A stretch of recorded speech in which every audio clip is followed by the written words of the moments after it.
لن تحتاج إلى القلي أبدا، فبعد لمسة من عصير البرتقال يتحول الدجاج إلى وصفة لا تقاوم. هيا نبدأ بإضافة 300 مللتر من عصير البرتقال و800 غرام من أفخاذ الدجاج الطرية. صدقوني، كلما أعددت هذه الوصفة تطلبها عائلتي كل أسبوع، والآن دوركم لتجربوها. اتركوها على النار دقيقتين حتى تبدأ بالغليان، ثم أضيفوا 3 فصوص ثوم مفرومة، وملعقة صغيرة من البابريكا، وملعقة صغيرة من الملح، ونصف ملعقة صغيرة من الفلفل الأسود. غطوا القدر واتركوه 15 دقيقة. بعدها نضيف 5 ملاعق كبيرة من صلصة الصويا الغنية بالنكهة. نحرك جيدا ونتركه 3 دقائق أخرى، ثم نضيف 300 مللتر من الماء ليبقى الدجاج غارقا في العصارة.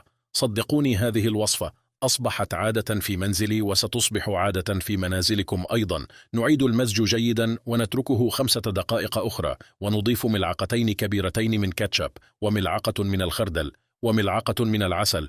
نتأكد أن كل قطعة دجاج مغموسة تماما في الصوص، فحين تطهونه بعصير البرتقال لن تعودوا إلى أي طريقة أخرى. النتيجة: دجاج طري شهي ورائحة تملأ المكان.